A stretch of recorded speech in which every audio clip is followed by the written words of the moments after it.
I didn't take her because I loved her, I didn't take her because I hated my brother. I took her because I saw something in her eyes that no one else bothered to see, fear. Not the kind that makes you scream and run, but the kind that paralyzes you, the kind that makes you smile at the men you're planning to destroy because you're afraid he'll destroy you first. And I knew my brother. Better than she did. Better than anyone, really. So when I found the file on her laptop, I wasn't shocked she had a plan. I was shocked by how complete it was. I hadn't meant to snoop, I swear. It started with a favor. She asked me to fix her email client, it kept crashing. So I opened it up, and boom, there it was, a PDF titled, Contingency Plan, Phase 2, sitting right in the Downloads folder like it had been begging someone to find it. And curiosity, or maybe instinct, took over. It was all there. Charts, names, dates, offshore accounts, even backdoor credentials to 2 of my brother's shell companies. And a detailed timeline of how she was going to remove him, from the company, from the board, from public life. Using burnout narrative, one section read, support from key media contacts in Phase 3. Board votes secured from silent stakeholders, Q2. Leverage scandal material if necessary. I leaned back in the chair like I'd been punched in the gut. Because my brother, Calvin, he may be a cold, cutthroat businessman with no concept of loyalty or empathy. But he built that empire from scratch. I remember him coding at 2 a.m. in our parents' garage, eyes bloodshot, palms trembling from energy drinks. And I also remember what he did to the last person who tried to cross him. It wasn't illegal, not on paper. But their life was over. Reputation shredded, business bankrupt, family gone. They moved out of the country and changed their name. And here was Camille. His beautiful, elegant wife of 7 years. Plotting to burn everything down behind that perfect, icy smile. Now here's the part one can't explain. Instead of going to him, instead of sending him the file and letting the chaos unfold, I closed the laptop, wiped my fingerprints from the desk, and walked out like nothing had happened. Because something didn't sit right. Not the plan, not the betrayal. But the why. Why would someone like Camille risk everything, her lifestyle, her safety, her name, to take him down?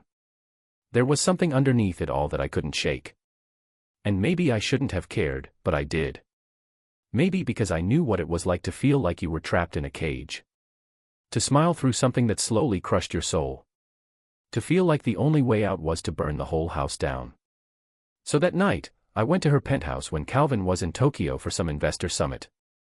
And when she opened the door, still dressed in that deep green silk robe she always wore after dinner, she froze.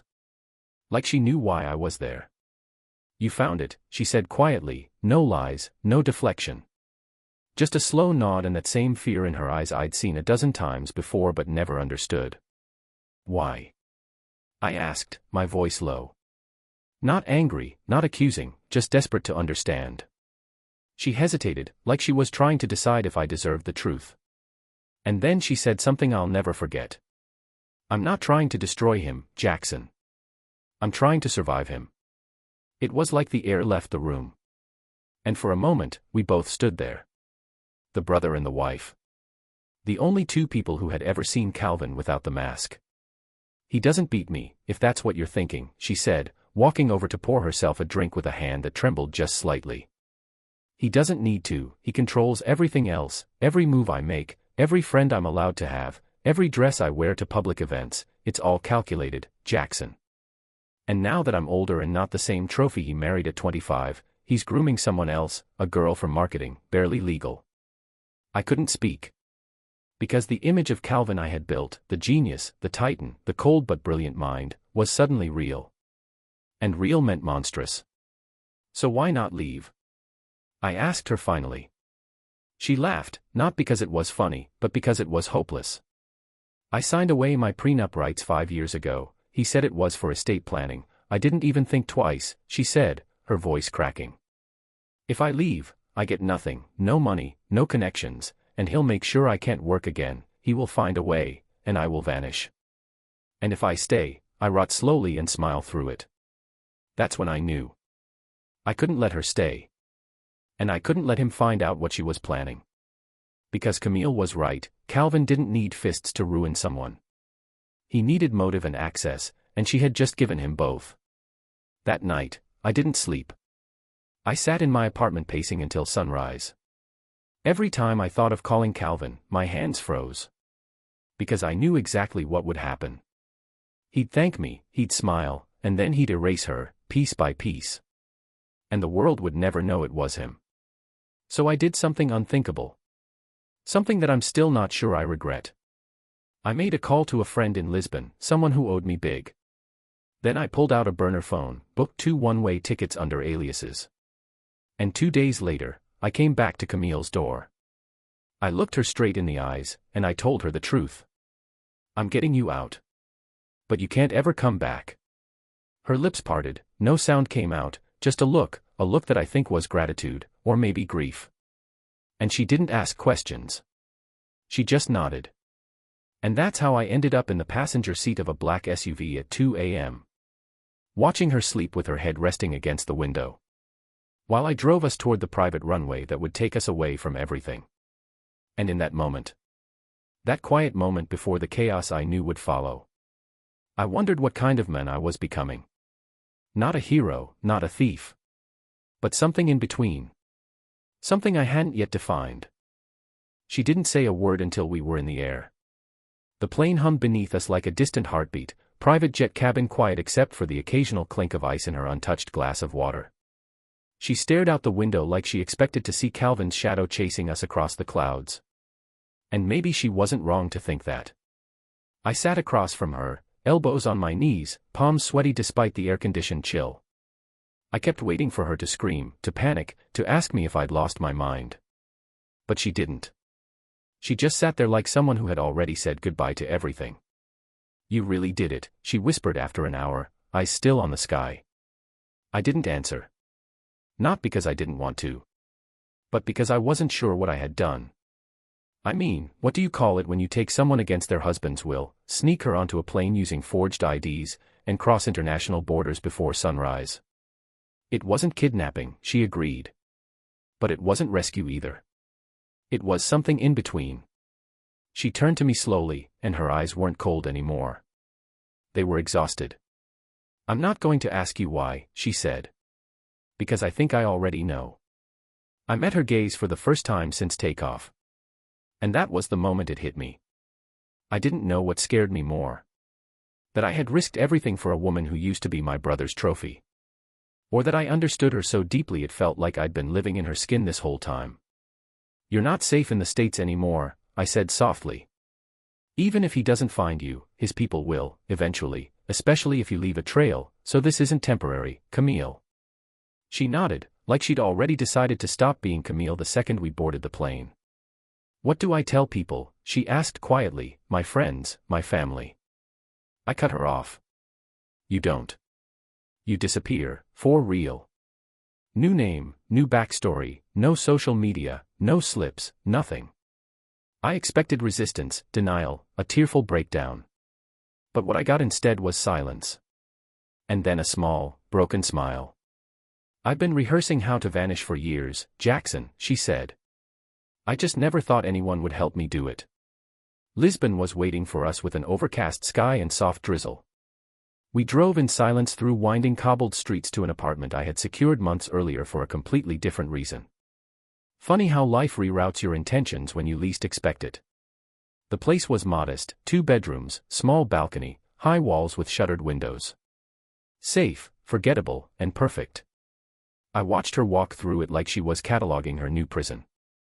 Or maybe her new beginning. It was hard to tell. I can stay a few days, help get you settled, teach you the cover identity, I offered. She nodded. What's my name? Elena, I said. Elena Ruiz, originally from Cordoba, you moved here after the pandemic, you write for online journals, mostly travel reviews. She raised an eyebrow, not bad. I shrugged, I had help. We didn't talk much that night. She cooked pasta while I set up her new laptop, installed a VPN, burned her fake documents into my memory in case she needed backup. And somewhere between the second glass of wine and the quiet jazz playing in the background, it hit me. I hadn't just stolen her from my brother. I had tied myself to her. Because this wasn't a clean break. It wasn't like dropping someone off at a train station and saying goodbye. No, I had crossed a line. And now I was inside the line with her. The second night, I woke up in a cold sweat. I dreamt of Calvin. Not yelling, not chasing. Just watching me with those cold eyes he used to wear when he was losing at chess. The look that meant he was calculating 17 moves ahead. And for the first time in a decade, I was afraid of him. I went to the kitchen, poured a glass of water. And there she was, Camille, Elena now, wrapped in a blanket, sitting on the floor against the wall, eyes open in the dark. I didn't say anything. I just sat next to her, back against the cold tile. I thought freedom would feel lighter, she whispered. But I think I just replaced one prison with another. Her voice cracked on that last word. And something in me, something I didn't know still worked, reached for her hand. She didn't pull away. She just held it like she had been waiting to feel skin that didn't burn. Give it time, I said. Sometimes freedom feels like loneliness before it becomes peace. We sat there till the sun rose. And for the first time since this whole mess began, I let myself admit something. Not out loud, not even fully in thought. But just barely, in the back of my mind. That maybe I wasn't just saving her from Calvin. Maybe I was saving myself from him too. On the fourth day, I got a call I'd been dreading. A scrambled voicemail from an unknown number. Just 3 words. She's with you. I froze. Because I knew that voice.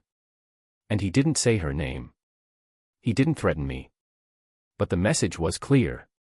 Calvin knew. I didn't tell her, not yet. Instead, I went to the beach that night. Let the waves eat the bottom of my jeans as I stared out into the endless gray. And I asked myself, had I really saved her? Or had I just delayed the inevitable? Because men like Calvin don't let go. Not out of love, not out of rage, but out of control. And now I had taken something from him. Not just a woman. But a story. A version of himself that he had crafted for the world to see. Perfect husband, brilliant CEO, untouchable man. And I had ripped the mask off. I went back that night and packed a go bag just in case. Stashed it behind the bathroom cabinet. And I made a silent promise to myself. If he came for her, he'd have to go through me. Even if it meant becoming the kind of man I never thought I could be. Even if it meant never going home again. The next morning, she noticed the edge in my voice. The way I checked the locks twice. The way I scanned the street from the balcony. And she didn't ask. Because some truths don't need to be spoken. Some fears already live behind the eyes. But that night, as we sat in the quiet of that tiny apartment, she reached across the table and said, if I ever become like him, promise me you won't save me. And for the first time, I couldn't promise anything. 3 days after the voicemail, I started waking up before the sun. Not because I wanted to. But because something inside me had shifted, like a silent alarm clock ringing from the base of my spine. Something primal, something wired for survival. Like I could sense him getting closer. I hadn't told her he knew, not directly. But Camille, or Elena now, she felt it too. There was a weight to the air between us, like we were both waiting for a knock on the door that hadn't come yet. We smiled less, moved quieter, spoke softer, as if we were trying not to wake the danger that might already be outside. I remember standing in the kitchen, holding a chipped blue mug. Watching her tie her hair back. She was humming something low under her breath, something Spanish, maybe. And I thought, how strange it is, to love someone without ever meaning to. Because that's what had happened, hadn't it? It didn't matter how we started. What mattered was that I couldn't look at her now without seeing all the things Calvin never did. The cracks, the bruises, the fight to stay alive beneath the surface.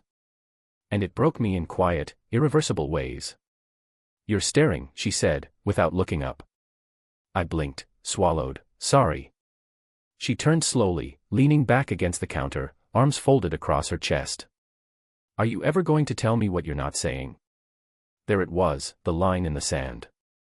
I could lie, keep her safe from the storm that was brewing. Or I could give her the truth, the kind that stings worse than silence. He knows, I said, voice flat. She didn't move, didn't blink. Since when?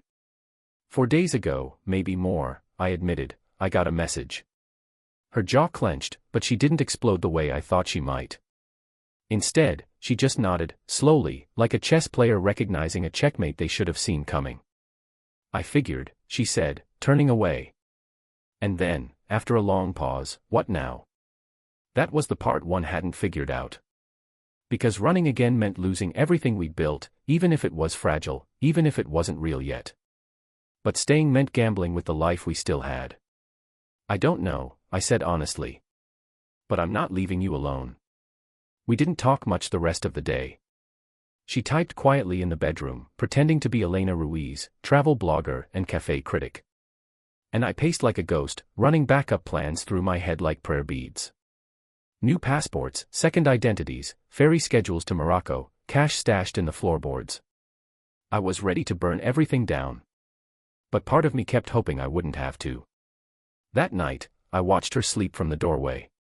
Her breathing was even, her body finally relaxed. And I thought, what did she see in him, in Calvin, to begin with? Because I only ever saw a monster. But maybe monsters wear suits better than heroes ever could. I slipped onto the couch and stared at the ceiling until morning came. And then something happened that I hadn't prepared for. A text, from an unknown number. I don't want her back. I want answers. Meet me. Below it, a location pin.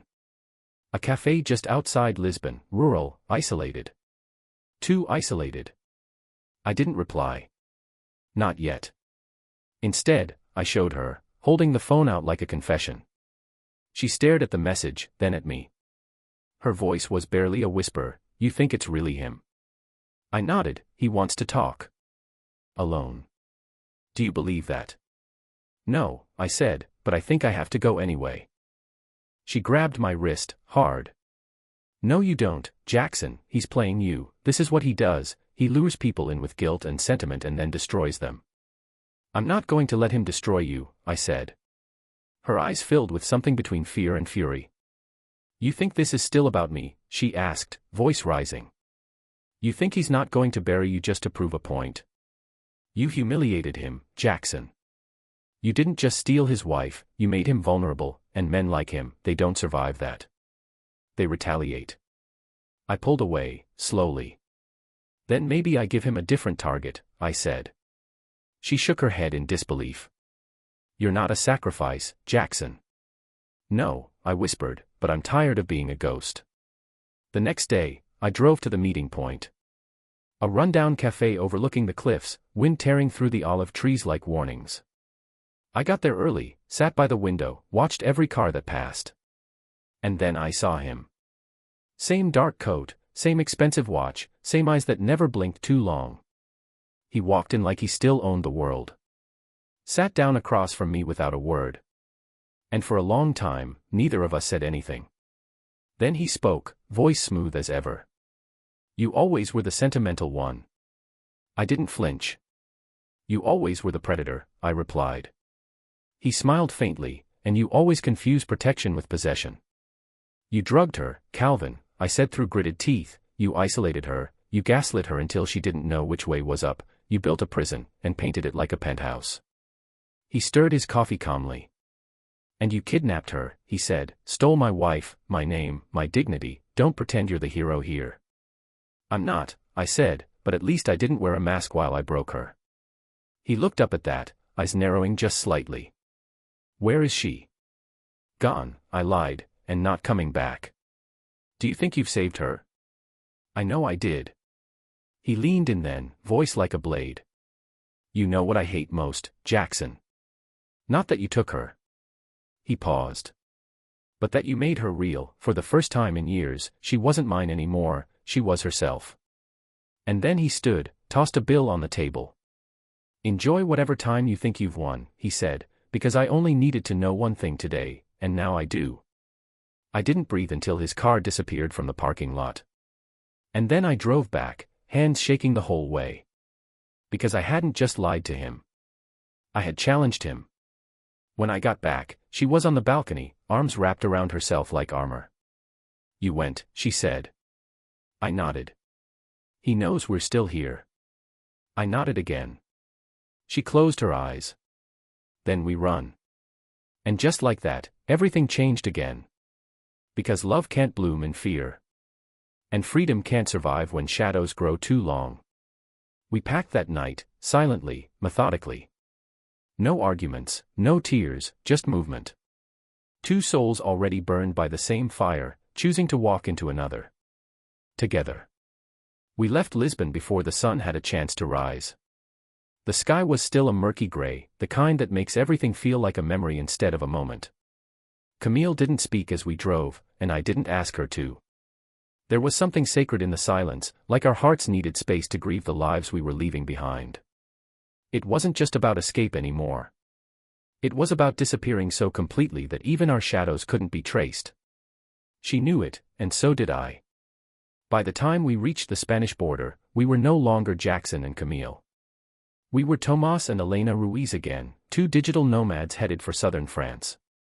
I had memorized the backroads, the rural hotels, the fake names registered in my burner phone. I knew the emergency bags stashed under the back seat, the burner SIM card sewn into the hem of my jacket. I had prepared for everything. Except for the quiet ache inside me that kept growing louder. She finally broke the silence somewhere near Zaragoza. Her voice was hoarse, like she hadn't used it in days. Do you think we'll ever stop running? I didn't answer right away. Because the truth was crueler than either of us wanted to admit. Maybe not, I said. She nodded, eyes fixed on the passing hills. I used to dream about waking up without him next to me.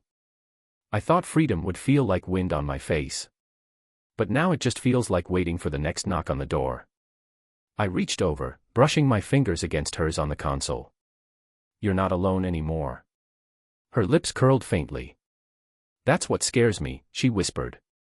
That night, we stayed in a tiny inn outside of Carcassonne. The room smelled like lavender and old books. She stood in front of the mirror for a long time after her shower. Wearing one of the sweaters I'd bought at a thrift store in Lisbon, hair damp, skin flushed. I don't know who I am anymore, she said to the reflection. Camille is dead. Elena is a lie. And whatever's left, it's just pieces. I stepped behind her, met her eyes in the glass. I know who you are, I said softly. You're the woman who survived him. The woman who walked away when most people would have broken. You're more real now than you've ever been. She turned to me, tears welling up slowly but not falling. I wish I believed that. I'll believe it enough for both of us, I promised. She didn't kiss me, not then. But she held my hand while we fell asleep. And that was more intimate than anything else could have been. For the next few days, we drove further north.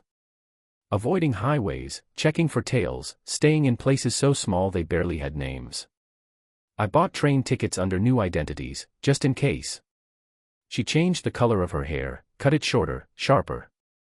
And I watched her build a new armor around herself, piece by piece. But even armor has cracks. And hers showed one night in a motel outside Lyon. We were watching a French-dubbed episode of some American sitcom. Laughing, finally, genuinely laughing. When her phone buzzed.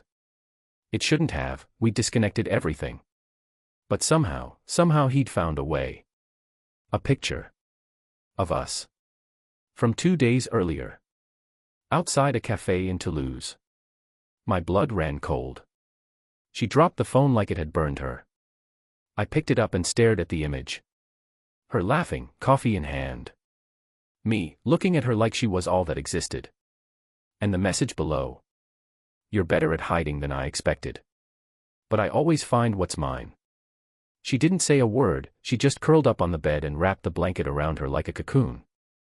And I sat in the bathroom with the door closed and tried to breathe.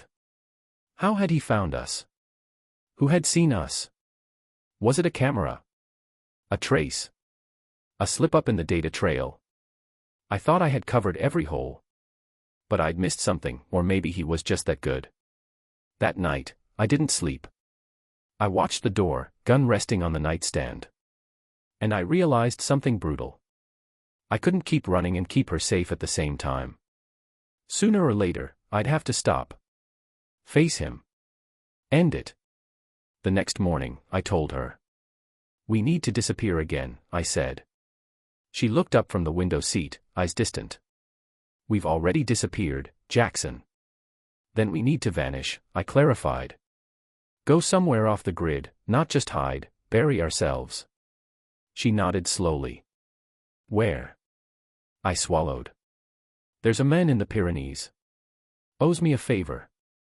He used to run document routes between Spain and France in the 90s. He's off the map now, but if anyone can erase us, really erase us, it's him. She hesitated. Then said, okay. Just that, no protest, no fear, just tired resignation wrapped in trust. We drove all day, into the mountains.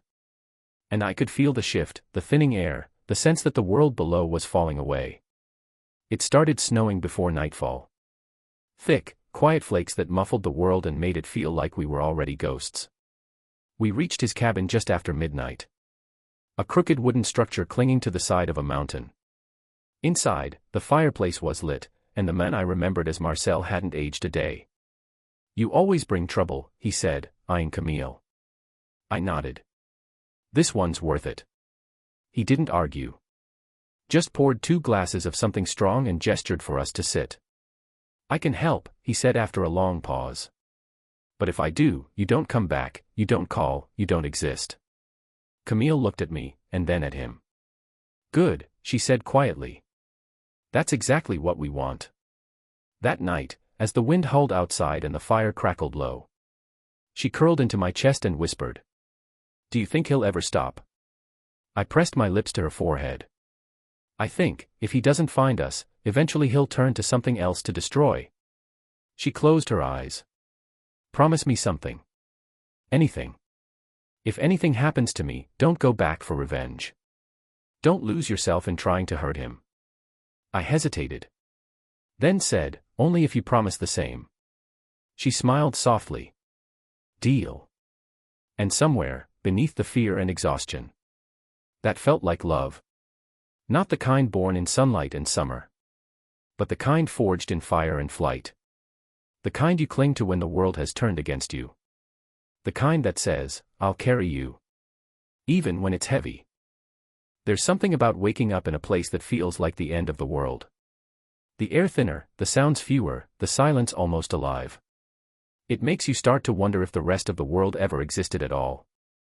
And maybe that's what Marcel intended when he built that crooked wooden cabin halfway up the Pyrenees. To create a space where time no longer mattered.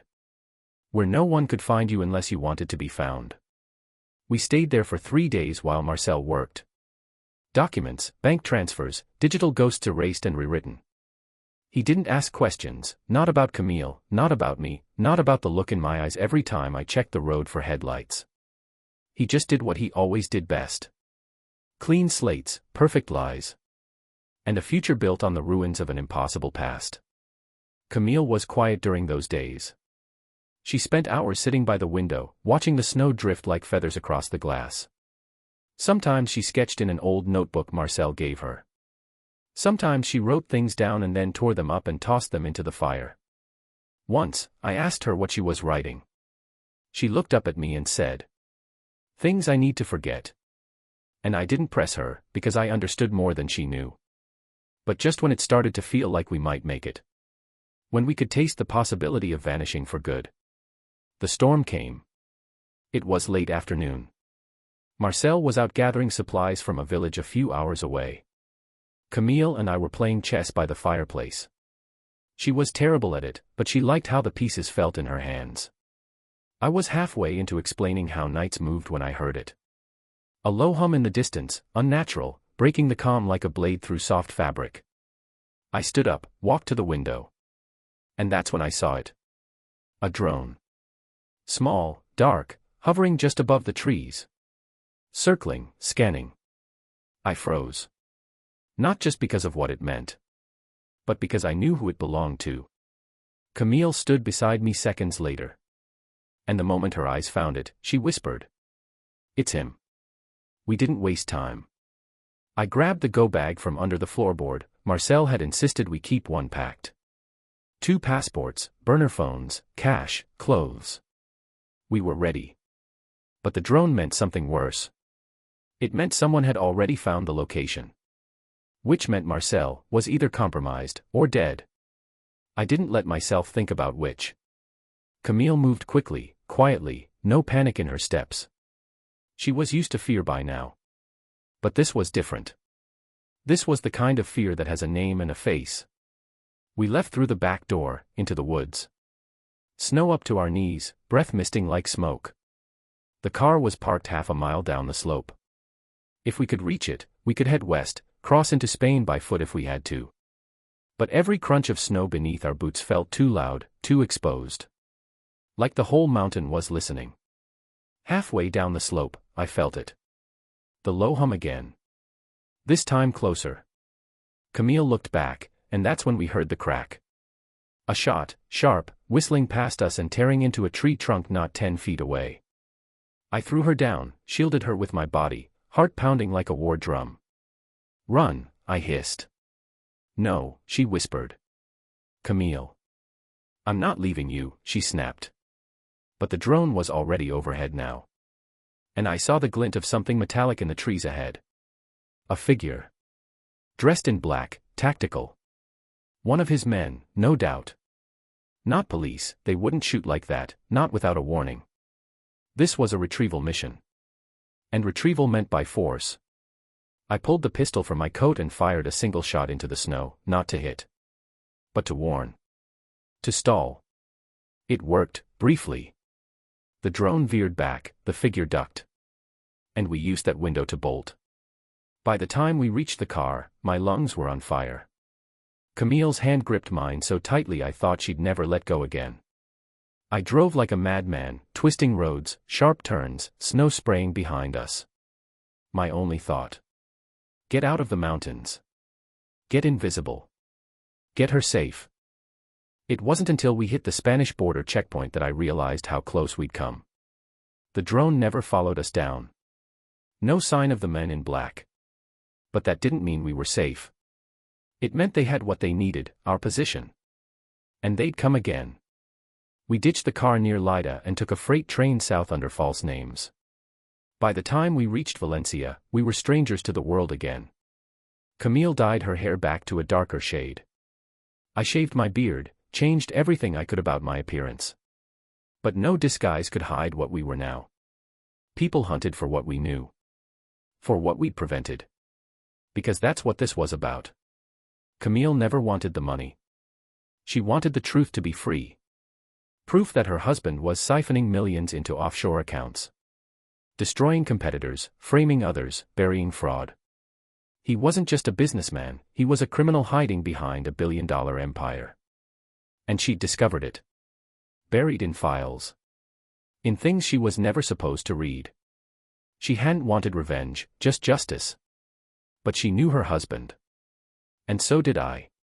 Justice wouldn't come without blood. And that's why I did what I did. Not because I wanted her. Not because I was jealous. But because I couldn't let her be destroyed by the truth she dared to uncover. We stayed low in Valencia. Rented a tiny apartment above a bakery. We spoke only in whispers, left only after dark. She stopped sketching, stopped laughing. And I knew we couldn't keep living like this, waiting for the next drone, the next shadow, the next message. So one night, as we stood on the balcony, warm wind brushing our skin, I looked at her and said, "Let's finish this." She turned to me, startled. "Finish what?" "Hiding," I said. "Running, fearing, all of it." "But how?" she asked, voice cracking. "He owns everything, people, systems, silence." "Then we take it from him," I said. "I have a way." Because I did. I'd made a copy of the files, encrypted, hidden, and linked to a dead man's switch. A backup plan I never thought I'd use. But maybe that's what love is. Not the fire or the chaos. But the willingness to burn it all down to protect someone. She didn't speak. Just looked at me. And in her eyes, I saw it. Not fear, not anger. But belief. And that night, for the first time in weeks, we didn't fall asleep afraid. We fell asleep with a plan. It all came down to one night. One shot in the dark that could either save us or ruin everything we'd tried to protect. The plan wasn't elegant, it wasn't polished, it wasn't something a genius hacker or secret agent would be proud of. It was messy, risky, and desperate. But it was all we had.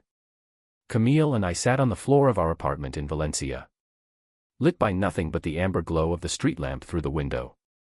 Between us was a single, battered laptop and a burner phone. On that laptop, the files she'd found. Emails, transaction records, false identities, property deeds in dummy names. Evidence of a web so deep and so tangled it made my head spin every time I scrolled through it. She looked exhausted, her fingers trembling slightly as she tapped on the keys. But her eyes were focused, sharper than I'd ever seen. Like she wasn't afraid anymore. Like something in her had finally clicked into place. "This one," she whispered, pointing to a line of numbers in a document.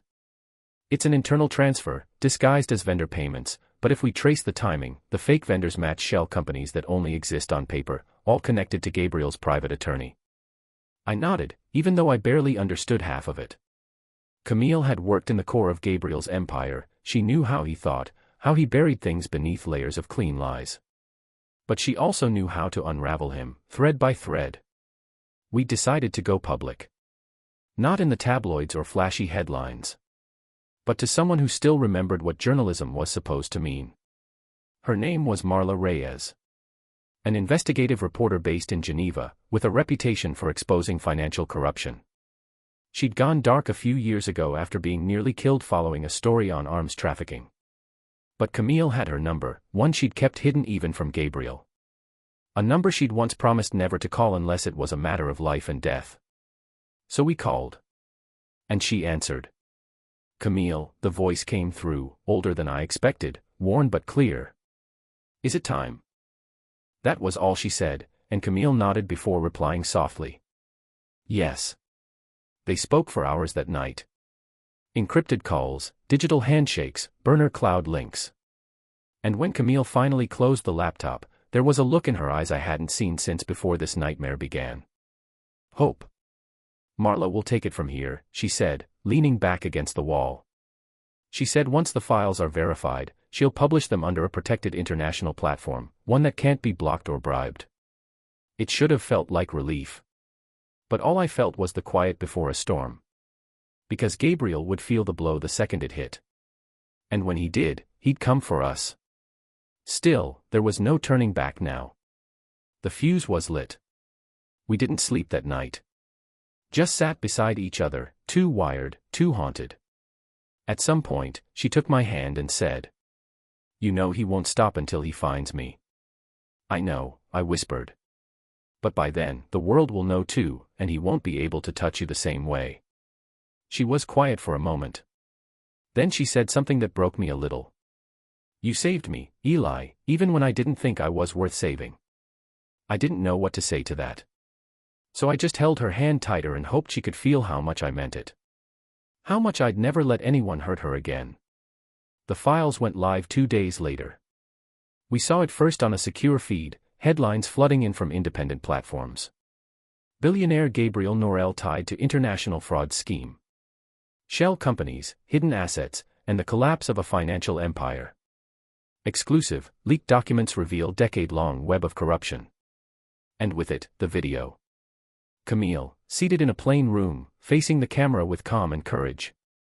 No makeup, no fancy editing. Just her voice, telling the world what she saw, what she discovered. And how she ran for her life when she tried to stop it. It was raw, honest. And within minutes, it went viral. People shared it not because it was flashy, but because it was real. She never mentioned me, never said my name. That was part of the plan, I was her shadow. The one who stayed hidden, who made the plan work from behind the curtain. The one who loved her quietly, fiercely, and without needing the spotlight. Gabriel's empire began to crumble faster than we imagined. Stocks plummeted, board members resigned. International warrants were discussed. And suddenly, the hunter was the hunted. But we didn't celebrate, not yet. Because with every layer that fell, the danger grew. Gabriel hadn't been arrested. Not yet. And then the message came. It was a simple envelope. Left at our doorstep, no return address, no signature. Inside was a single photograph. Camille and me, sitting at the cafe down the street from our apartment. Smiling. Unaware. On the back of the photo were 4 words written in neat ink. I see you both. I remember staring at it for what felt like hours. My heart pounding so hard it felt like it would split my chest open. Camille stood behind me, her hand on my shoulder. Neither of us said anything, we didn't need to. We knew what it meant. Gabriel wasn't finished. He was desperate now, dangerous. A man who had lost everything but his pride. And pride is a terrifying thing when it's wounded. We had to move again, this time with Marla's help. She arranged for us to be picked up by a team she trusted. Former intelligence, off-grid specialists, people who owed her favors. Within 12 hours, we were in the back of a black SUV, crossing into northern Portugal. New papers, new lives waiting. Again. But this time felt different. Not just because we were running, but because we were being chased. Camille was silent most of the drive. Staring out the window, her hand clenched in mine. I could tell she wanted to cry but refused to. She'd shed too many tears already. Now was the time for survival. We arrived at a coastal village so small it didn't even appear on digital maps. Our new identities were simple. Teachers, married, no past worth mentioning. The sea air was briny and thick, the kind that clings to your skin and reminds you how far you are from the life you once had. And yet, for the first time in weeks, we felt something strange. Peace. Real, aching, terrifying peace. Because peace always feels like a trap when you've lived in war too long. That night, as we watched the waves crash against the rocks, she whispered, "Do you think he'll ever stop?" And I didn't lie. I looked at her and said, "No, but I think one day, he'll be too weak to chase us." And that was enough, for now. Because we had each other. And even if the world kept spinning like a coin on the edge of fate, we had finally learned to breathe again.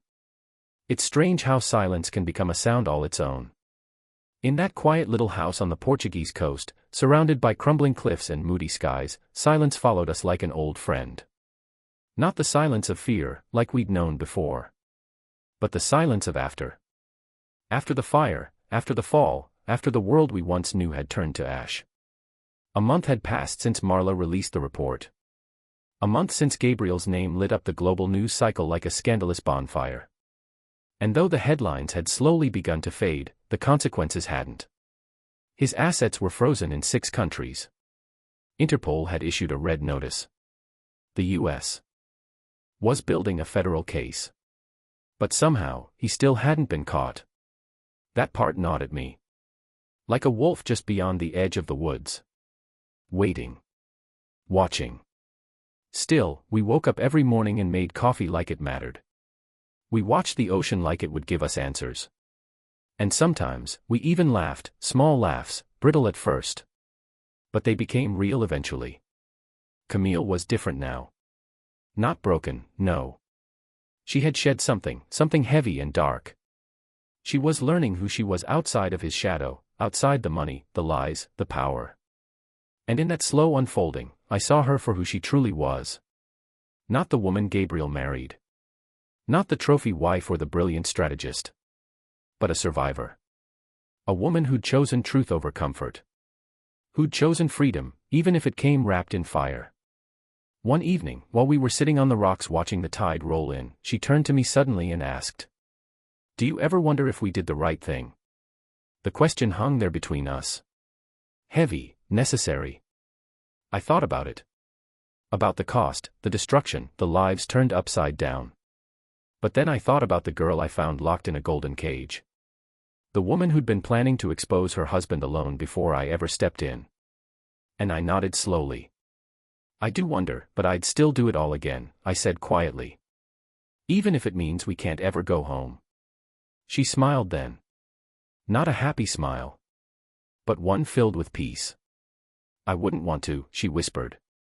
"I've never belonged there, but here, with you. I do." Those words. They hit harder than any storm.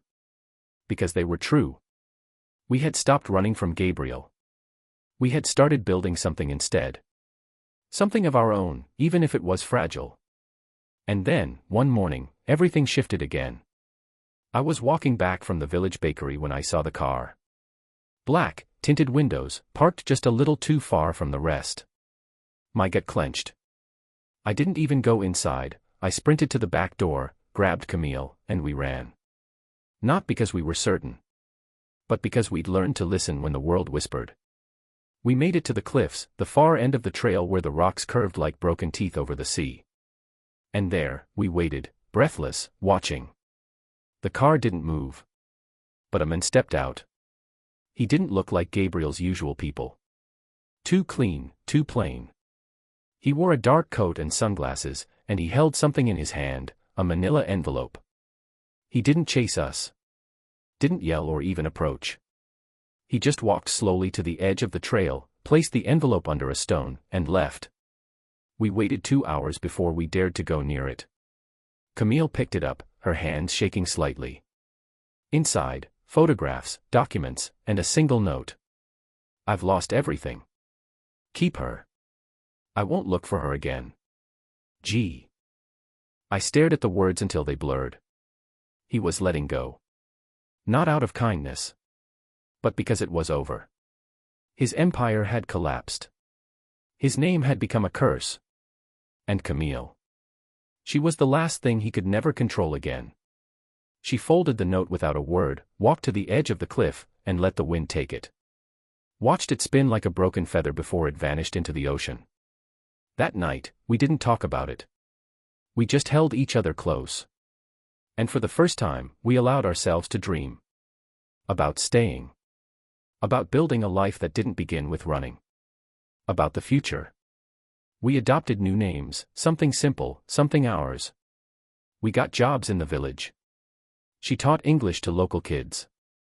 I helped restore boats at the harbor. It was quiet, and it was hard. But it was real. And that was more than either of us had ever had. Some nights, I still wake up and listen. 4 cars, 4 footsteps, 4 ghosts. But nothing comes.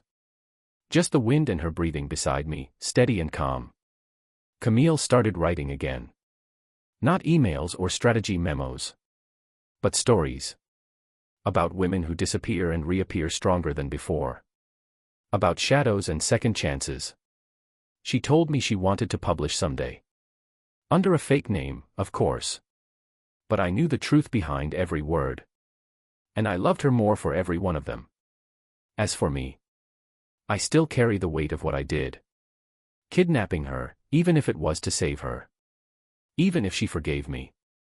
Even if I'd do it all again. It wasn't right. But life isn't neat. And sometimes the only way out of the fire is to carry someone through it, even if they hate you for a while. We never married. Not legally. But one morning, she handed me a small gold ring. Worn, unpolished, probably from a street vendor. And she said, "Let's just call this what it is, not perfect, not clean, but ours." I slipped it on her finger, and that was enough.